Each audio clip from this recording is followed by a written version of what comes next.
Merci, Père, pour l'occasion à nouveau que tu nous donnes de venir dans ce contexte et d'explorer ta parole et de laisser celle-ci nous révéler ton caractère. Et aujourd'hui, nous avons réellement besoin de comprendre qui tu es, alors que ce conflit est presque à son terme. Ainsi que ton esprit nous soit accordé afin que nos interprétations soient conformes à ta volonté. C'est dans le nom de Jésus que nous t'avons prié pour ta sainte gloire. Amen. Amen. Je suis heureux de vous accueillir ce soir et peut-être dans l'après-midi pour ceux qui sont de l'autre côté de l'Équateur.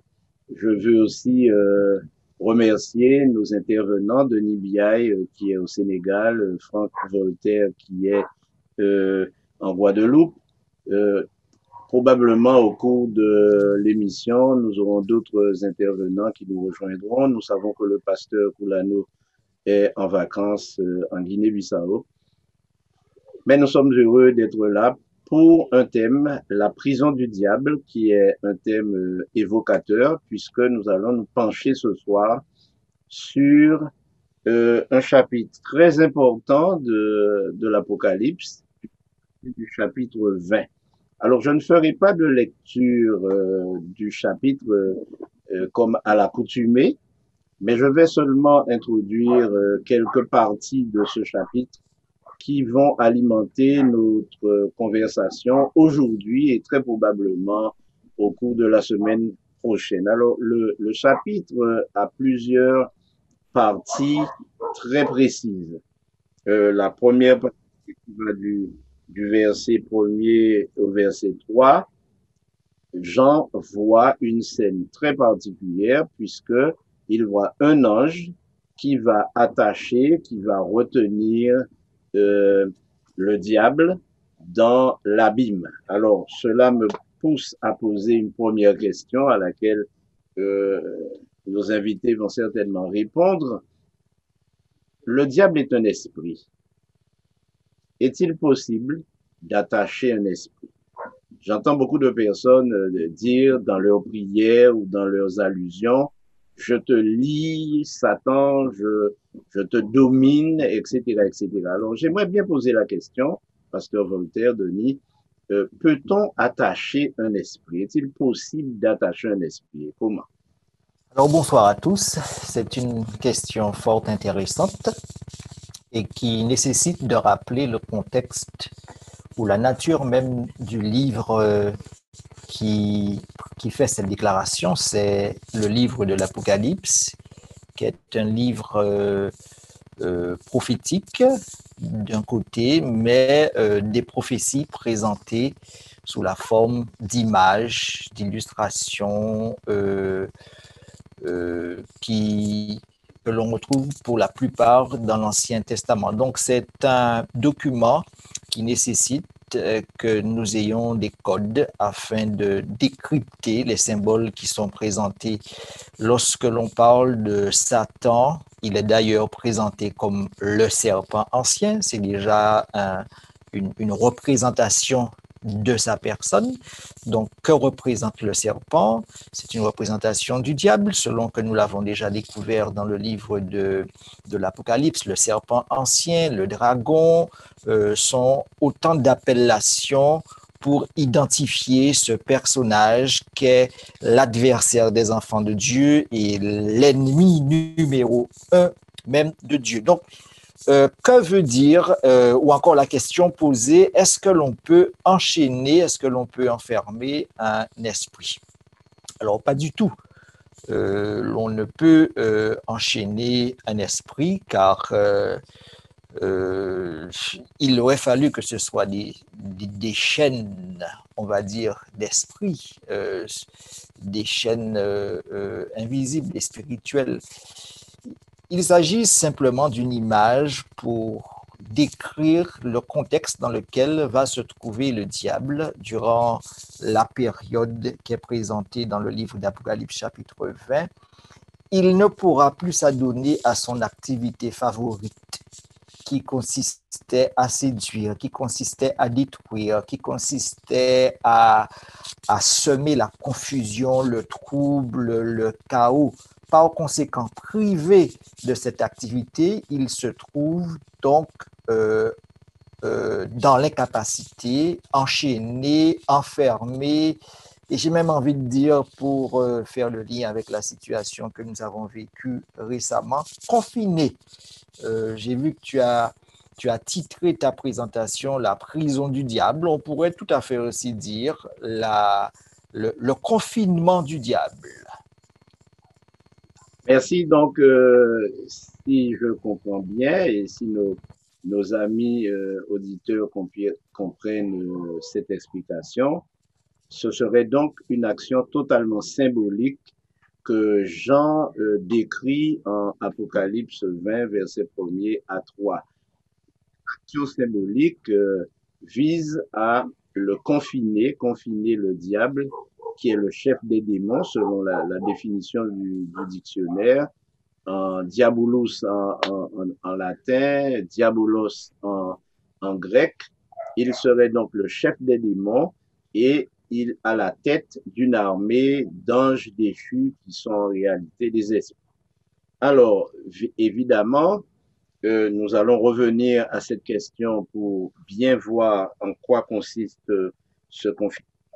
Mais au verset 4 et au verset 5, nous avons une autre image. Il semble que le chapitre 20 est une succession d'images. La deuxième image, le deuxième volet serait lié à une scène de jugement où des trônes sont établis avec des personnes qui sont assises sur ces trônes. Ensuite, nous avons des morts qui reviennent à la vie et d'autres qui ne reviennent pas à la vie. C'est un chapitre assez complexe puisqu'il est question ensuite d'une période de 1000 ans au cours de laquelle le diable sera inactif.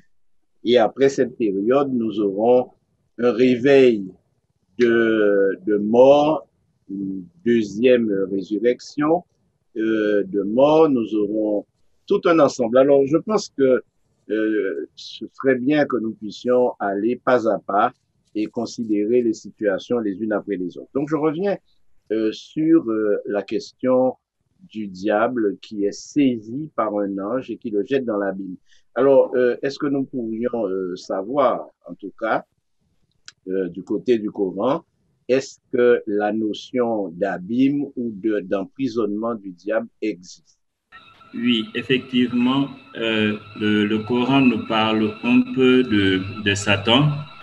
Donc, et puis, il nous parle du Dajjal. Et c'est un esprit qui va venir vers la fin des temps pour séduire toute la population mondiale.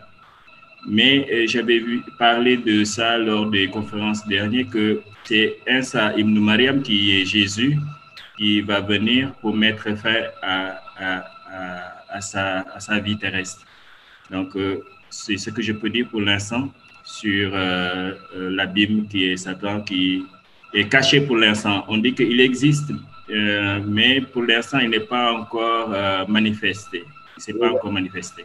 Alors, comment l'appelle-t-on? Quel est le nom qu'on lui donne dans le Coran? Dajjal. Dajjal. Oui. Ok, merci. Alors, revenons à la question, puisque Pasteur Voltaire vient de nous dire que c'est un emprisonnement qui serait, ou un confinement qui serait symbolique. Comment peut-on expliquer la notion de l'abîme dans cette circonstance? Parce qu'il y a certaines personnes qui pensent à l'abîme comme d'un lieu particulier, un trou noir où le diable pourrait être jeté, ou éventuellement un endroit qu'on appelle l'enfer, où certaines choses pourraient se passer, comme le suggèrent les images que nous avons sur l'écran derrière nous, des flammes qui pourraient dévorer le diable. Alors, avant que nous arrivions à cela, Pasteur Voltaire, est-ce que tu peux nous dire comment interpréter l'abîme, pardon, le fait que le diable soit saisi par un ange et jeté dans cet abîme. La notion d'abîme n'apparaît pas pour la première fois dans le texte biblique lorsqu'on arrive dans l'Apocalypse. Dès le début du récit biblique, cette notion apparaît.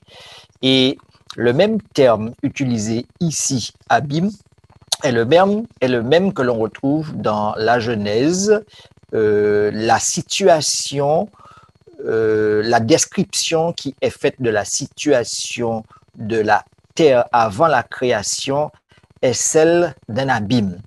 Le texte dit qu'au commencement, Dieu créa les cieux et la terre était informe et vide. Et le terme qui est utilisé ici, selon les théologiens, c'est le terme de l'abîme. En d'autres termes, un espace qui n'est pas ordonné, un espace qui est chaotique, un espace qui n'est pas organisé, un espace dans lequel il n'y a pas vie, on ne peut pas se mouvoir, c'est une désorganisation totale. Voilà donc quelle était la situation de la terre, on va dire ça ainsi, avant la création, avant que Dieu ne l'organise et avant qu'il ne donne vie aux êtres humains d'une part, mais aussi à tous les êtres vivants qui allaient évoluer dans cet espace. Donc, lorsque nous arrivons dans Apocalypse chapitre 20, la terre est réduite à cet état. Donc, il faut rappeler qu'avant Apocalypse chapitre 20, que nous allons donc identifier comme le millénium, une période de 1000 ans selon le texte biblique, nous avions les fléaux, nous avions les coupes, et celles-ci sont au nombre de 7, et c'est Dieu qui va donc autoriser les forces du mal à se jeter entièrement dans cette bataille et à donner aux êtres humains et à l'univers de voir de quoi est-ce qu'elles sont capables. Alors ça donne quoi? Ça donne en réalité de la désolation, ça donne de la dépopulation, ça donne une vision complètement chaotique et détruite de l'œuvre de Dieu. Voilà donc dans cet espace que vont se retrouver Satan et ses suppôts, Satan et les anges que nous disons déchus pendant cette période de 1000 ans. Donc, et que nous qualifions et que nous considérons comme étant les abîmes. Alors, si tu permets que j'aille plus loin, Pasteur Guy Roger, la notion d'abîme est évoquée aussi dans les évangiles. Je ne sais si vous vous rappelez, dans Luc chapitre 8, il y a un homme qui est possédé et d'ailleurs qui est aussi enchaîné. Et c'est peut-être un lien à faire avec ce texte. Et cet homme enchaîné arrive à briser ses chaînes. Il est possédé. Donc, si on peut faire un lien avec la première question que tu avais posée, est-ce que Satan peut être enchaîné? Alors, de chaînes physiques, non, ce n'est pas possible parce que même s'il était enchaîné, il aurait pu les briser. Donc, c'est vraiment un enchaînement spirituel avant tout, un enchaînement un enchaînement pour dire un confinement et qui le rend incapable à pouvoir opérer. Alors, lui, cet homme, il est dans Luc chapitre 8, il est rempli de démons et Jésus s'approche de cet homme afin de le délivrer de ceux-ci. Et il y a une réponse qui est faite par les démons et qui est saisissante. S'il te plaît, ne nous envoie pas dans les abîmes. Ça veut dire que ces derniers savent que ce coin-là leur est réservé. Ils savent qu'un jour ou l'autre, ils vont se retrouver et ils pensaient que Jésus était venu à ce moment-là afin de les expédier dans cet espace. Donc, c'est un lieu qui est réservé pour ceux qui se seront détournés de Dieu, pour ceux qui auront choisi de faire leur vie indépendamment de sa volonté. Et notamment, Satan et ses anges sont réservés afin de vivre au sein de cet espace.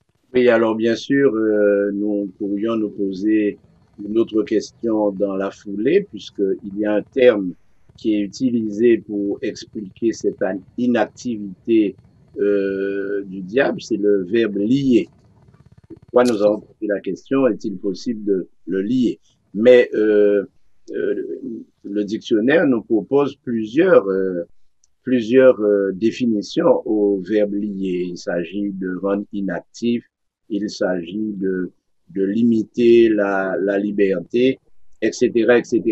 Alors, il est important que nous puissions situer cet événement, cette vision dans le temps. La vision que Jean a de la fin des activités du diable se situerait donc au moment où Jésus arrive, revient. Mais qu'est-ce qui se passe exactement? Quels sont les événements qui sont attachés à ce retour de Jésus qui va marquer le temps de la mise en inactivité du diable et de ses suppôts? Alors, je peux continuer en donnant quelques éléments de réponse. Alors, la période déjà, elle est bien circonscrite. C'est une période de 1000 ans. Il y a lieu de croire qu'il s'agit d'une période plutôt littérale. Cette période trouve ou démarre dans cette grande parousie de Christ, sa seconde venue, lors de laquelle il apparaîtra sur la terre et viendra donc récupérer tous ceux qui auront cru en lui afin avec lui dans le ciel. Cette période, le début de cette période est aussi marqué par la résurrection. La résurrection de qui? La résurrection de ceux qui auront cru en lui, de ceux qui, d'ailleurs le texte biblique le dit dans Apocalypse 20, verset 4, je crois. Alors, il est question de deux groupes d'individus. Un premier groupe qui est passé par la mort, pour avoir défendu l'honneur de Dieu, pour s'être engagé dans la cause missionnaire, en faisant connaître l'évangile à toutes les nations, à toute tribu, à toute langue, à tout peuple. Dans ce groupe, on retrouve aussi ceux qui ont milité contre le dragon, contre le prophète, contre le faux prophète, contre la bête, d'accord, et qui ont été massacrés, qui ont été persécutés, qui sont passés par la mort. Dieu va donc leur faire justice, les ramener à la vie. D'ailleurs, c'était une de ces promesses que l'on retrouve aussi dans l'Apocalypse, qui est d'ailleurs une béatitude. Heureux dès à présent ceux qui meurent dans le Seigneur. Dieu va se rappeler de leurs œuvres et va les ramener à la vie. C'est un premier élément. Maintenant, cette période est encadrée, je disais, de deux résurrections. La première qui consiste dans celle de ceux qui ont cru en Dieu, et la deuxième résurrection dans celle qui n'auront pas cru en Dieu. Et bien sûr, les vivants de Jésus vont rejoindre, ou les morts vont rejoindre ceux-là et régneront avec le Christ pendant cette période dans le ciel. Ce sont ces deux éléments qui encadrent cette période. Maintenant, d'autres activités ont lieu pendant cette période des 1000 ans.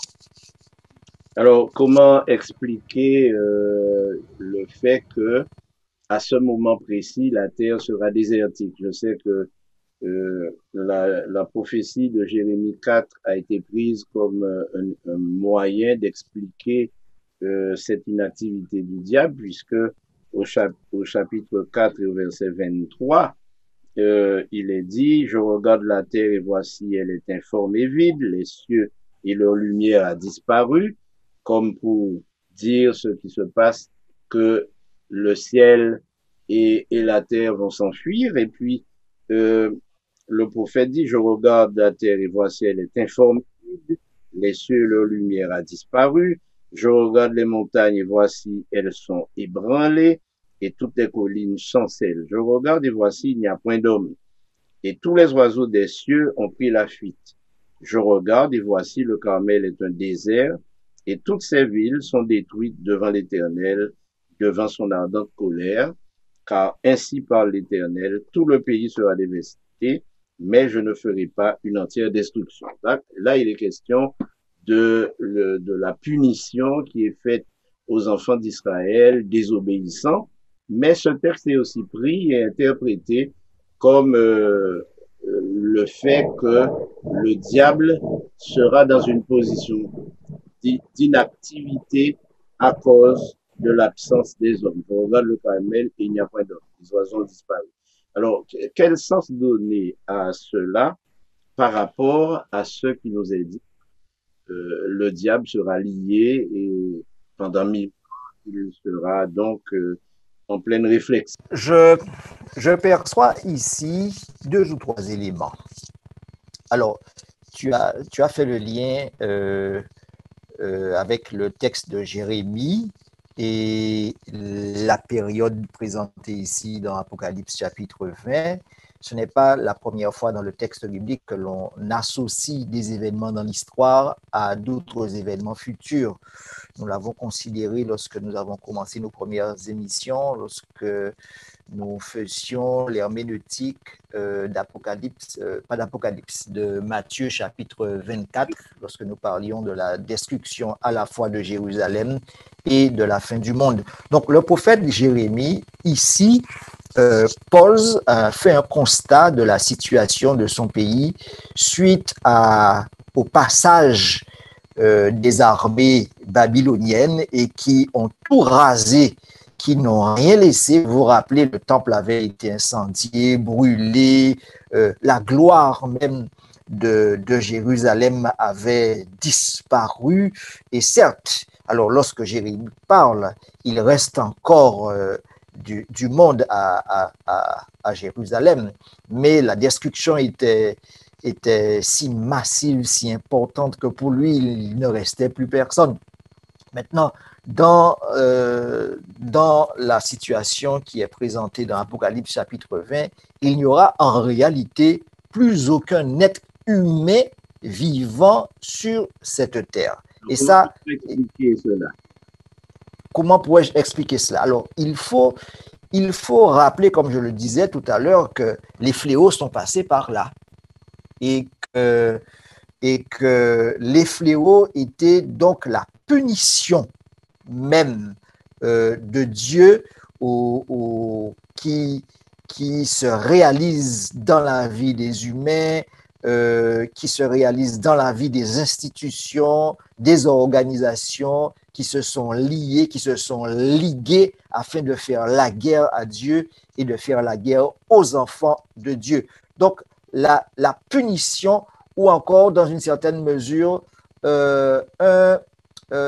les prémices de cette punition qui viendra plus tard et qui sera éternelle sont données. Donc, vous n'avez plus personne sur la terre. Alors, la deuxième chose que j'aimerais dire là, c'est que Dieu enlève à Satan son pouvoir de séduction en permettant la destruction des êtres humains, afin que ce dernier aussi prenne le temps à son tour, parce que ce fut le cas pour les êtres humains précédemment, lorsque les trompettes retentissaient, de réfléchir sur leur propre situation et de se positionner. L'occasion, cette fois, est donnée aux forces réelles du mal de se rendre compte de là où le péché emmène l'univers. On rappelle que Satan avait cru que sa méthode de gestion de l'univers était bien meilleure que celle de Dieu. Bien, Dieu le met devant le fait accompli et il voit qu'il a donné naissance à un monde tout à fait chaotique. Donc, il a le temps de voir le désastre qu'il a créé, qu'il a organisé. Donc, c'est ce qu'il faut lire là, dans le message qui est laissé ici dans le livre de l'Apocalypse. J'aimerais m'adresser à Denis concernant l'allusion qu'il a faite au fait qu'il y a un être maléfique qui va intervenir selon le Coran. Mais il y a une question qui vient à mon esprit et qui est certainement dans l'esprit de plusieurs. Comment les choses vont-elles se passer selon le Coran? Il y aura des morts, il y aura des ressuscités. Comment ça va se passer? Oui, effectivement, le Coran parle de l'état des morts, en quelque sorte. Le Coran parle de deux sortes de trompettes. Il y aura une trompette qui va sonner et ce sera vraiment la désolation, la mort. Et après, il y aura une seconde trompette qui va sonner et les morts vont revenir à la vie. Et par exemple, je peux donner pas mal de versets qui parlent des trompettes qui vont réveiller les morts. Il y a la sourate 36, le verset 51 à 54, qui parle aussi que lorsque la trompette va sonner, les morts vont quitter leur tombe et ils seront face à Allah subhanahu wa ta'ala. Et il y aura aussi la sourate 78, le verset 17 et 19, qui nous parle aussi des trompettes. Mais ce qui est intéressant, c'est que beaucoup doivent comprendre, surtout mes amis musulmans, c'est que le Coran met l'emphase que les morts sont dans leur tombeau et ils vont quitter leur tombe que lors de le jour du jugement, le jour dernier, où Jésus va venir et il va séjourner sur cette terre 40 ans, après il va aller au ciel. C'est à ce moment-là que les morts vont quitter leur tombeau. Mais alors, Denis, j'ai souvent entendu des gens dire que c'est en tuant les autres ou en faisant des attentats qu'ils vont pouvoir avoir un certain nombre de vierges dans le paradis apparemment qu'ils pourraient rejoindre juste après la mort. Mais alors, selon ce que tu me dis, le Coran enregistre que les morts sont dans leur tombe.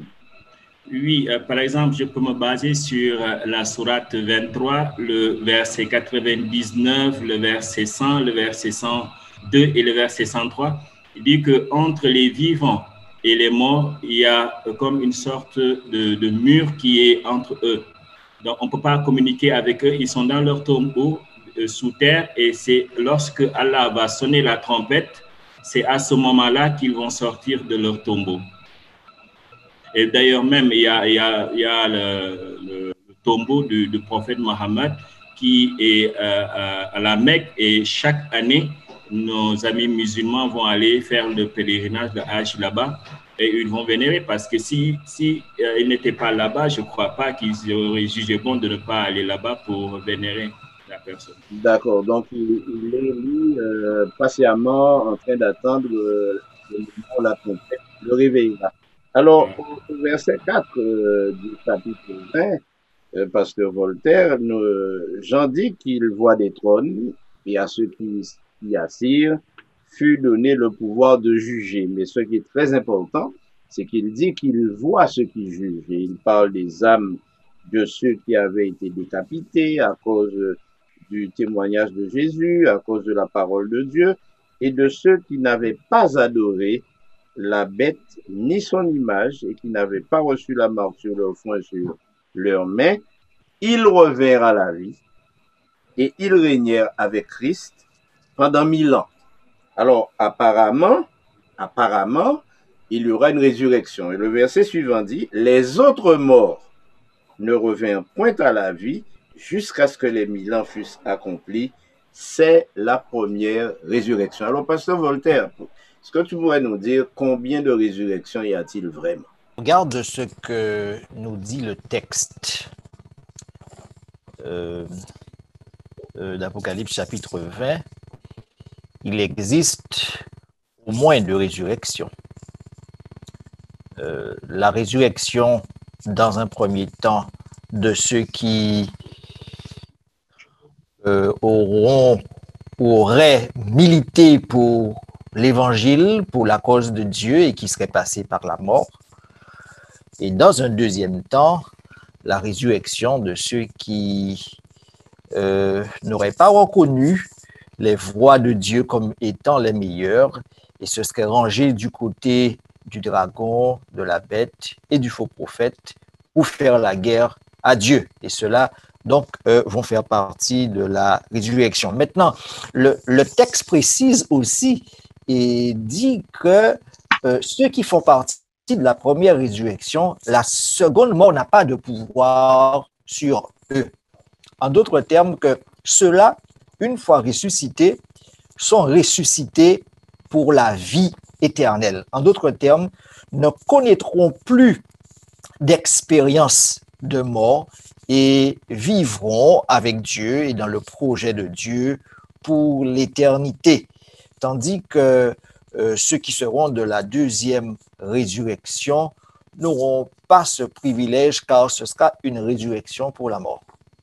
Oui, alors cette deuxième résurrection va concerner uniquement ceux qui ont vécu, qui sont morts, et ils ne reviendront pas à la vie au moment où Jésus va ressusciter les morts pour la vie éternelle. Mais qu'en est-il de ceux qui seront vivants au moment où Jésus-Christ apparaîtra? Quel sera aussi leur sort? Vont-ils mourir pour ressusciter ou vont-ils mourir de manière définitive? Alors, l'apôtre Pierre, par exemple, est assez clair aussi là-dessus. Hein. Pierre déclare que les méchants, c'est ainsi qu'il les qualifie, qui seront présents au retour de Jésus, ne pourront tenir devant l'éclat de sa gloire et devant sa puissance et vont désirer, vont souhaiter avec ardeur disparaître, entrer dans la mort que de voir la face même du Fils de Dieu. Donc, ceux-là seront détruits par l'éclat même de la venue de Christ et entreront dans la mort. D'accord? Oui, d'accord. Donc, nous avons une question et nous avons un participant qui a levé la main. Bonjour. Bonjour. Merci beaucoup pour ce petit moment de partage. En fait, le pasteur Voltaire a répondu à ma question. En fait, c'était ça, c'était de savoir ce qui se passait pour ceux qui étaient toujours vivants sur la terre, mais qui n'avaient pas reconnu Christ, etc. Puisque tous les fléaux n'ont pas détruit ces personnes-là, en fait. Donc voilà, j'ai eu une réponse à ma question. Et alors, bien sûr. Merci pour cette intervention. Est-ce qu'il y a encore d'autres questions?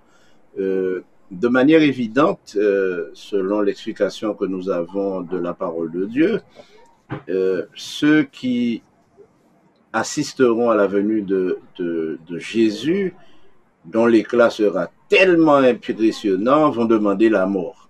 Et ils vont la trouver en fait. Maintenant, il est dit ici que ceux qui n'ont pas accepté la marque de la bête, qui ne se sont pas inclinés devant les pouvoirs sataniques et maléfiques matérialisés par des hommes ou des pouvoirs ou des puissances ou des forces politiques et religieuses, vont donc ressusciter. Ceux-là vont ressusciter de manière définitive. Mais le texte est intéressant dans la mesure où il dit qu'ils vont pouvoir régner. Alors, en quoi va consister ce règne, pasteur Voltaire? Il faudrait dire que c'est une promesse. Hein. C'est une promesse que Dieu avait. Alors, lorsqu'on ouvre le livre de l'Apocalypse et que Dieu pose un diagnostic sur la situation des différentes églises, depuis celle d'Éphèse jusqu'à la Odyssée, il accompagne certaines de ces réprimandes aussi de promesses pour celles qui sont fidèles jusqu'au bout. Et l'une de ces promesses consistait aussi de donner la possibilité aux résistants, aux persévérants dans la foi, dans l'évangile, de régner avec lui dans le ciel. Alors, ce règne consiste en quoi? Le texte semble dire qu'il y a des trônes autour du trône de Dieu et que les élus auront la possibilité de régner avec lui, c'est-à-dire de juger et de juger qui vient de se prononcer concernant les jugements de Dieu. Rappelons-nous que les enfants de Dieu reçoivent des couronnes. Alors, celui qui reçoit une couronne, c'est celui qui est aussi en état de juger, de se déclarer, de se prononcer sur des situations. Et il y a comme un enchaînement logique de ce qui se fait. Pourquoi est-ce que Dieu ne détruit pas les méchants de façon définitive lors de sa seconde venue, laisse passer cette période de 1000 ans pour finalement les ramener à la vie et les détruire à nouveau? Et je voudrais insister là-dessus parce que c'est un fait important. Dieu accepte, dans une certaine mesure, que son propre jugement, celui qu'il prononce concernant les méchants, soit validé. En d'autres termes, il met en jugement ses propres jugements et il fait juger son jugement ou ses jugements par ceux qui auront vaincu le malin, par ceux qui auront vaincu la bête et par ceux qui se seront attachés à vivre pour lui. Et ceux-là, donc, vont valider les œuvres même de Dieu. Donc, d'où la notion de règne avec Dieu, parce que pendant ces 1000 ans, nous aurons l'occasion peut-être de le voir dans d'autres émissions, les livres seront ouverts pendant cette période, les rapports vont être vérifiés, on comprendra les motivations, les raisons réelles qui ont entraîné certains actes de Dieu, ce sera plus clair. Et en fait, il s'agit pour Dieu d'être transparent et de donner à l'univers de voir que ces jugements ne sont pas arbitraires, ces jugements ne sont pas iniques, et lorsqu'il les a prononcés, c'est parce qu'il a pris le temps de procéder à une juste justice et qu'il la met devant la face du monde, et il donne la possibilité aux uns et aux autres aussi d'attester de cela. Et il y a un autre fait intéressant sur lequel j'aimerais mettre l'accent. Le texte dit qu'au terme de ces 1000 ans, Dieu ramène les méchants à la vie. Et qu'est-ce qui se passe? Le même état d'esprit qui animait ceux qui sont morts, les méchants, va donc se retrouver. Satan et ceux-là vont à nouveau entrer en coalition pour faire la guerre à Dieu. Comme pour dire que même pour le diable, la période qui lui aura été donnée, eh bien, va confirmer que les positions prises par Dieu de détruire ceux-là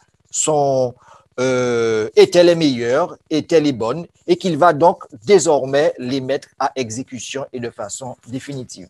Oui, alors nous avons une question sur le chat de YouTube, une question intéressante, où Réré nous dit, puisqu'il s'agit d'une bataille spirituelle, les abîmes ne seraient-elles pas également spirituelles et serait-ce juste une question d'incapacité d'agir liée par des chaînes de circonstances? C'est une question qui revient toujours.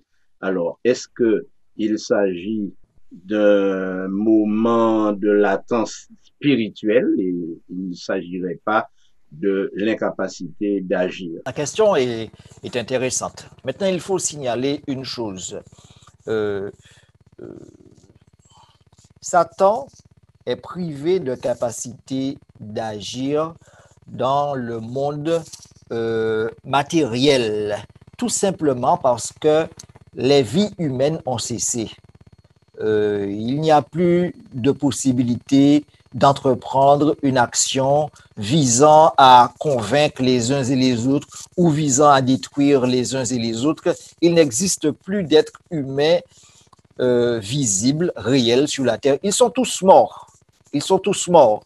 Et aucune action de sa part, aucune tentative de sa part ne pourra faire avancer ou reculer son projet. Alors, est-ce une démarche spirituelle? Alors, Satan est aussi un être spirituel, hein? Il est avant tout un esprit et il opère avant tout et puissamment dans le monde des esprits. Mais le monde des esprits ne peut réellement opérer sur terre que lorsqu'il y a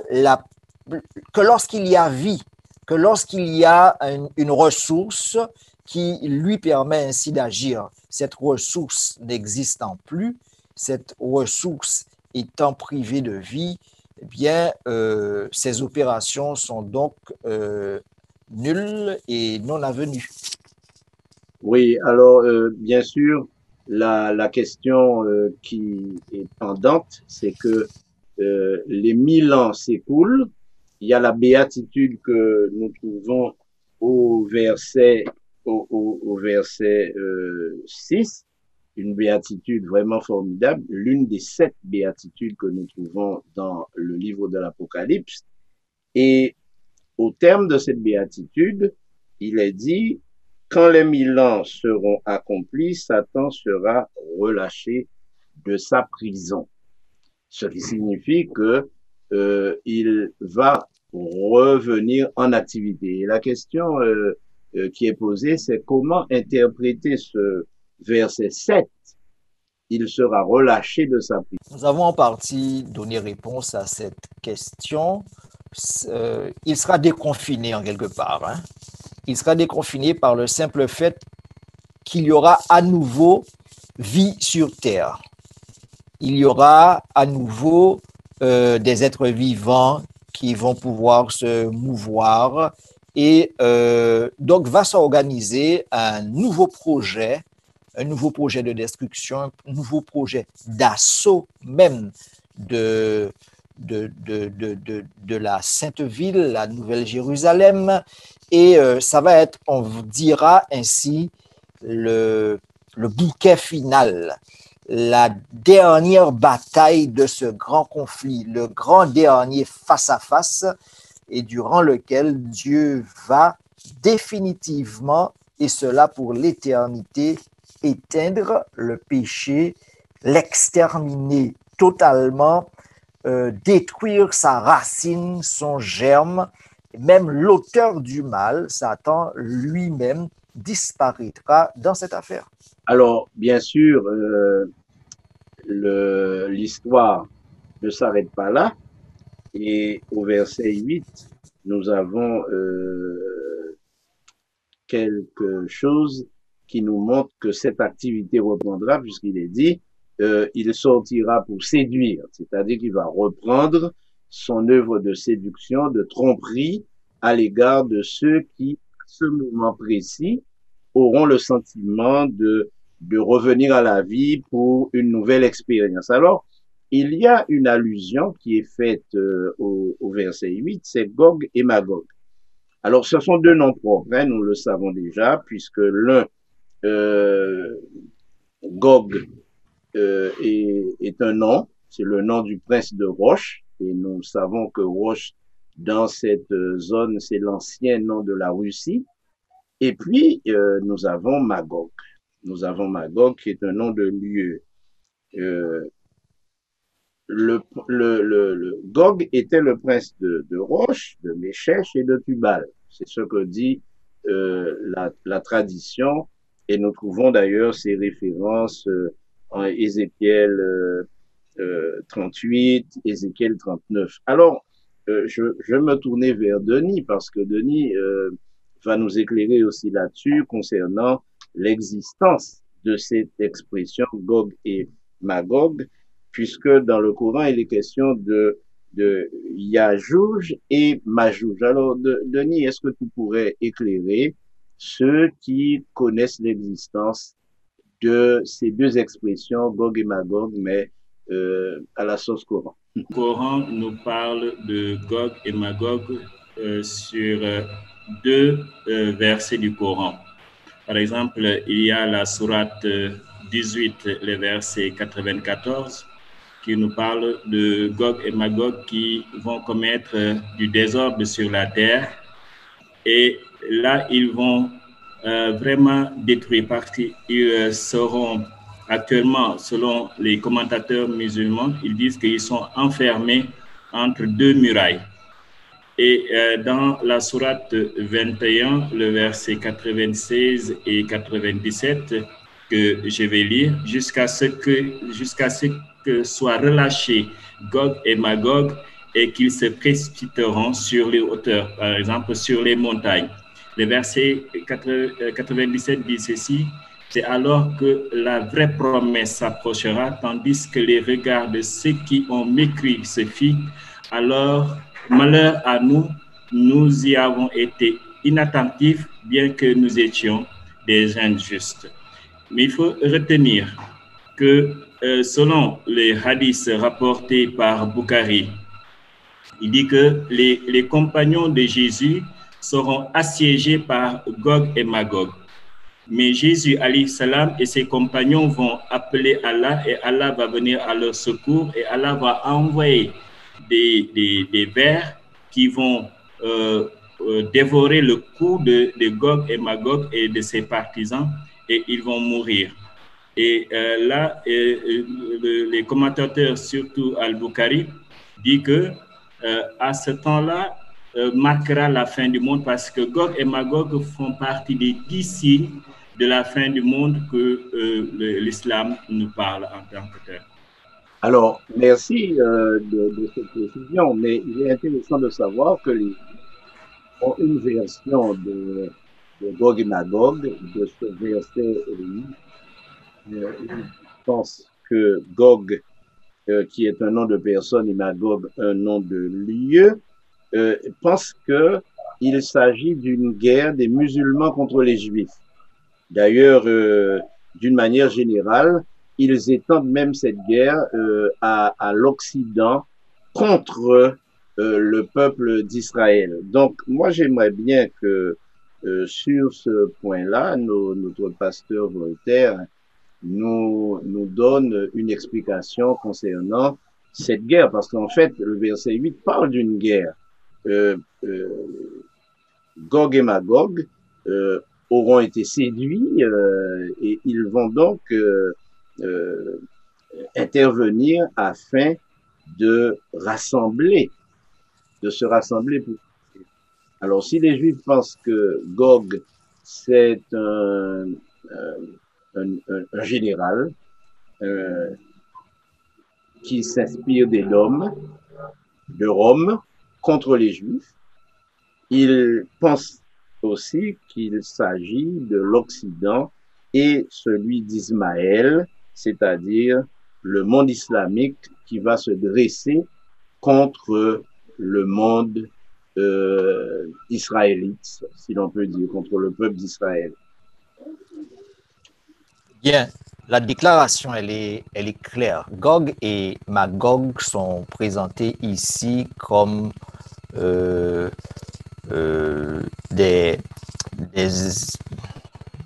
ceux qui seront dans le camp qui va affronter Dieu à la fin des temps.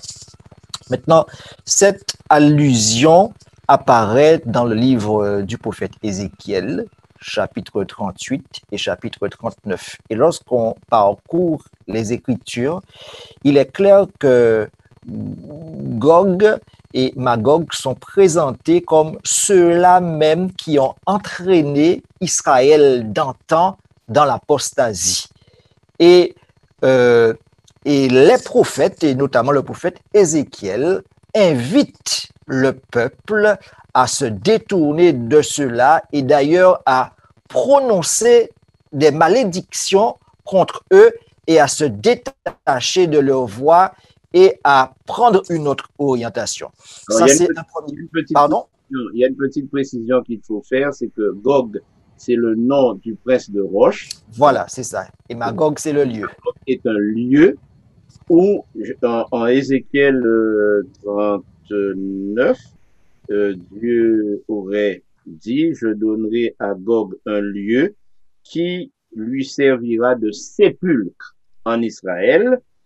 Et Gog, qui est un nom de personne, Magog est un nom de lieu, et il est dit ici que c'est une bataille qui va se livrer, une guerre qui sera précédée d'un affrontement qui annoncera la venue du Messie. Ça, c'est la conception juive de cela. Donc, c'est juste une petite précision, parce que Alors, on oui. peut penser que Magog, c'est aussi un personnage. Alors, Magog, c'est le pays, selon Ézéchiel chapitre 38, dans lequel vit Gog. Voilà. Maintenant, les dispensationalistes, c'est-à-dire ceux qui croient dans la restauration d'Israël, enfin du peuple d'Israël littéral, ceux qui croient que cette nation va finalement reprendre le dessus dans l'histoire des peuples aux derniers jours et va régner éternellement sur la terre, enseigne justement que cette guerre finale va voir son apogée dans le pays d'Israël, hein, dans le pays du Moyen-Orient, de la Palestine, et où cette prophétie de Dieu donc va dans une certaine mesure se réaliser dans la personne même d'Israël. Mais j'aimerais rappeler une chose, que nous sommes dans un livre symbolique et que ce sont les éléments de l'Ancien Testament qui sont utilisés afin de décrire une situation des derniers temps. Mais il est très clairement établi que Israël, depuis des lustres, aura rejeté Christ comme étant le Messie et que ce dernier a donné la possibilité à toute nation, à toute langue, à tout peuple, peu importe leur histoire, peu importe leur couleur de peau, d'entrer dans l'alliance avec lui.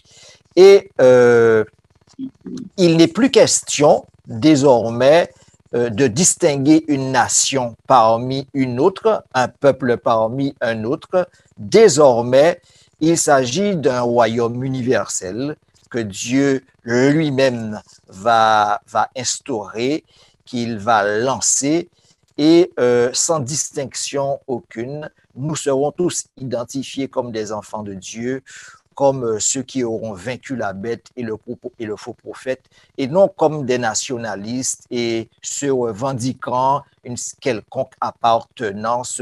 Non, ce temps sera passé et le temps sera désormais à l'unité des humains totale sous la bannière du prince Emmanuel Jésus-Christ. Alors, il y a deux questions qui reviennent. Mamie Jmo sur le chat de YouTube nous dit, est-ce une guerre spirituelle ou littérale? La dernière bataille, elle sera littérale et elle sera spirituelle. Elle sera littérale dans quel sens? Elle sera littérale parce que ce combat, il sera réel. On rappelle que Dieu ramène les morts à la vie.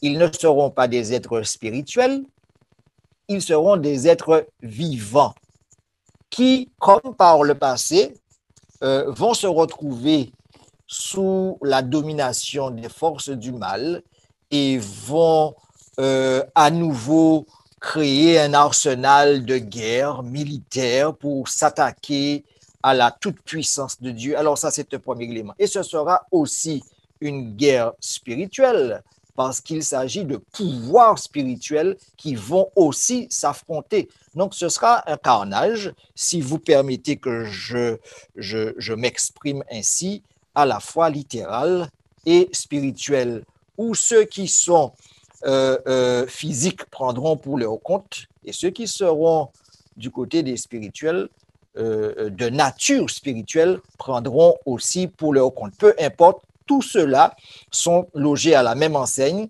car ils sont des créatures de Dieu et par conséquent pouvant disparaître pendant l'éternité, en rappelant que seul Dieu est éternel et qu'il donne la vie éternelle à qui il veut. C'est évident que au chapitre 20, au verset 9, il est dit, ils montèrent sur la surface de la terre, ils investirent le camp des saints et la ville, mais un feu descendit du ciel et les dévora. Et à ce moment, le châtiment sera consommé.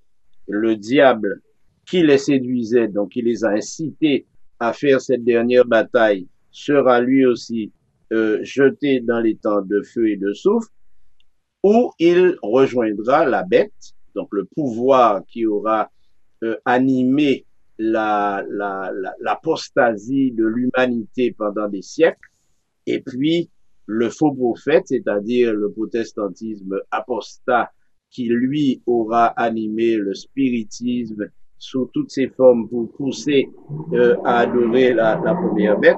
Il est dit que tous ceux-là seront jetés dans les temps de feu et de soufre et tourmentés pendant des siècles. Alors, juste avant de répondre à cette dernière question, puisque nous allons terminer l'émission, il y a une question qui revient tout le temps et elle fait partie de toutes les questions qui ont été posées ce soir. Est-ce que ceux qui ont persévéré, ceux qui l'ont cloué, ceux qui l'ont condamné, ressusciteront pour le voir arriver?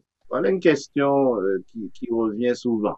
Et certains disent, mais alors dans ce cas, ils vont ressusciter pour le voir arriver, ils vont mourir quand il sera arrivé et ils vont ressusciter pour mourir définitivement. Alors, que pense Pasteur Voltaire de cette question? Alors, juste avant de répondre à ta question, Pasteur Roger, j'aimerais revenir, si tu permets, sur l'avant-dernière question, parce que très souvent, on fait un amalgame. Et certaines personnes croient que le spirituel n'est pas réel et que l'on associe au spirituel seulement le monde des idées, le monde des pensées, et que la dernière bataille, pardon? Et aussi le monde des esprits. Et le monde des esprits. Mais spirituel ne veut pas dire irréel. Satan est un spirit, Satan est un esprit, mais bien réel. Et il intervient bien dans le monde réel et nous en voyons les effets. Parce que partir sur cette tangente, c'est aussi dire que la réalité de ceux qui vont ressusciter et qui vont vivre avec le Christ sera une réalité exclusivement spirituelle. Or, la description qui est faite de la Nouvelle Jérusalem, les rapports que Dieu va entretenir désormais avec ses enfants sont des rapports réels où nous le verrons face à face. Le texte est assez clair là-dessus et où la vie dans sa présence sera une félicité éternelle. Nous parlons donc bien d'éléments faisant état de réalité. Maintenant, quel sera le sort? Alors, tu disais, si tu peux reprendre ta question. Oui, alors, il y a plusieurs questions de personnes qui auraient... Oui? Est-ce que ceux qui auront été les instigateurs de la mort de Jésus, de sa crucifixion, vont ressusciter pour le voir venir? Alors, en effet, il y a dans la Bible l'idée qui est présentée que ceux qui ont été aux commandes de la mort même de Christ, et qui auront de leur propre main ou de leur propre décision commandité le meurtre de Christ, l'assassinat de Christ, verrait sa venue glorieuse.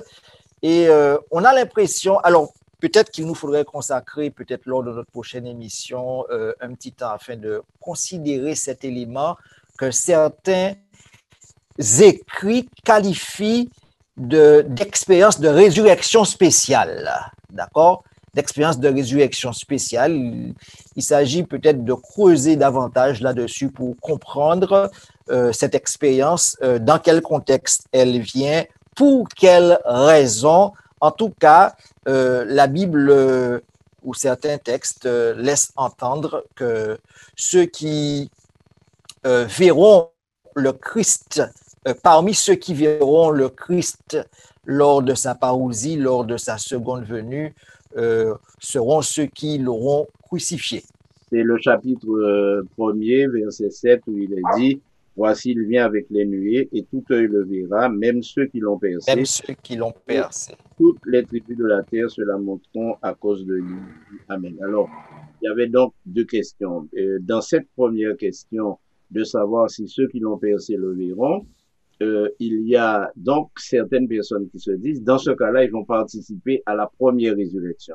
Mais je pense qu'il faut aussi éviter l'amalgame lorsque nous parlons de la première résurrection, qui semble être réservée comme une récompense à ceux qui auront suivi Jésus, qui auront investi, qui auront perdu la vie à cause de lui et qui vont donc ressusciter pour aller au ciel avec lui. C'est ce qui est dit, puisqu'ils régneront avec lui pendant 1000 ans.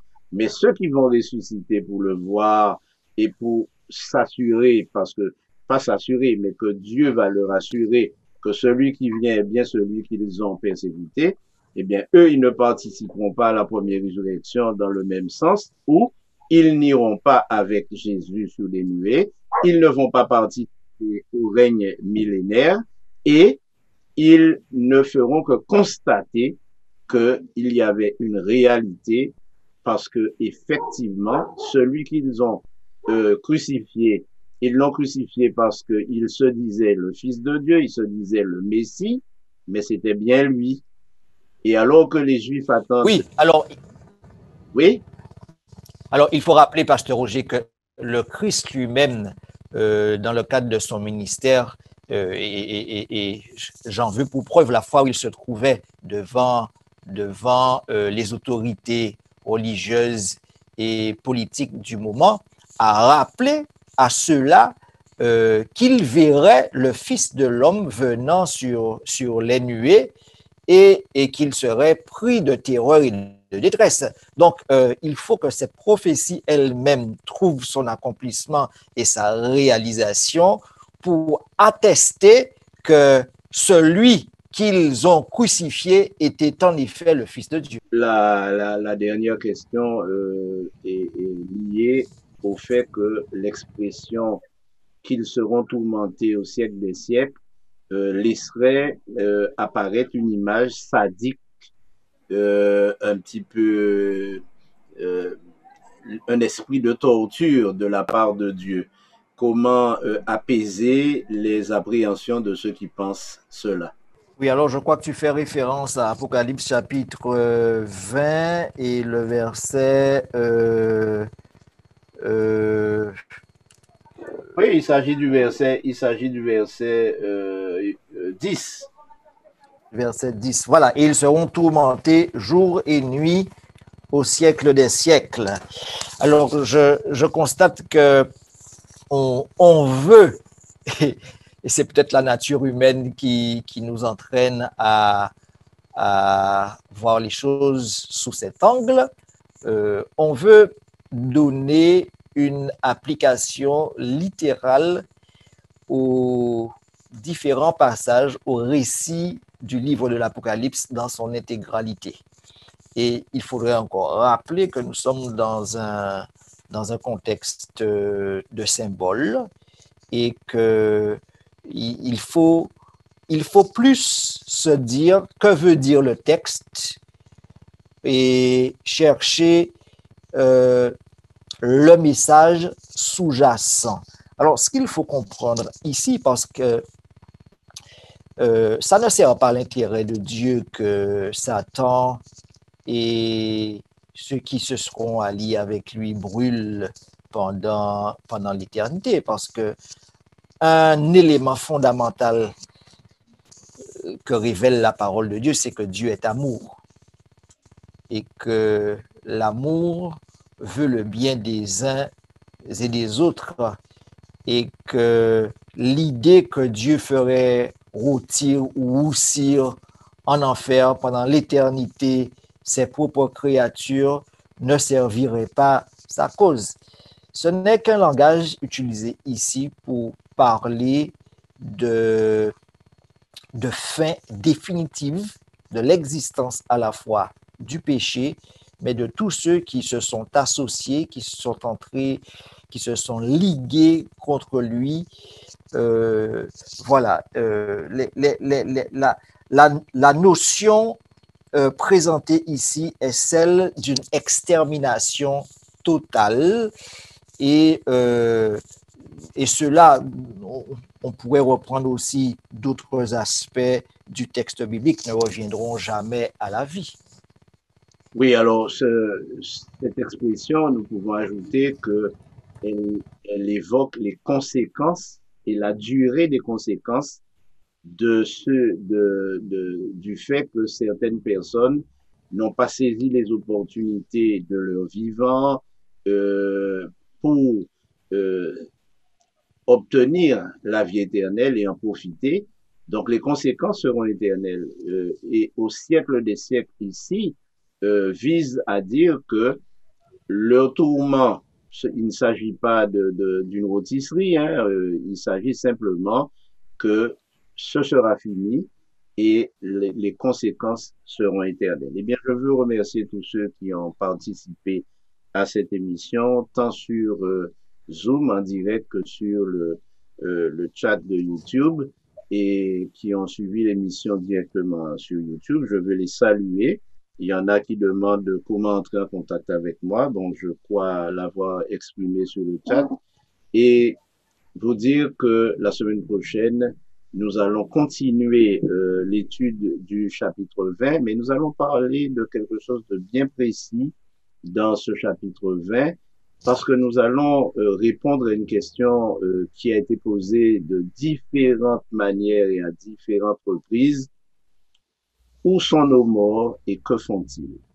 Donc retenez ce thème, où sont nos morts et que font-ils? Et nous allons aussi en parler en relation avec le chapitre 20 de l'Apocalypse. Préparez-vous à participer à cette émission intéressante. Je veux remercier Denis pour ses éclairages sur le Coran et Pasteur Voltaire qui ce soir nous a donné beaucoup d'éléments que nous pourrions effectivement recevoir dans notre vie pour avoir une idée précise de ce qui va se produire lorsque le Seigneur Jésus-Christ reviendra. Donc, bonne nuit, bonne semaine et à jeudi prochain, même heure, même canal.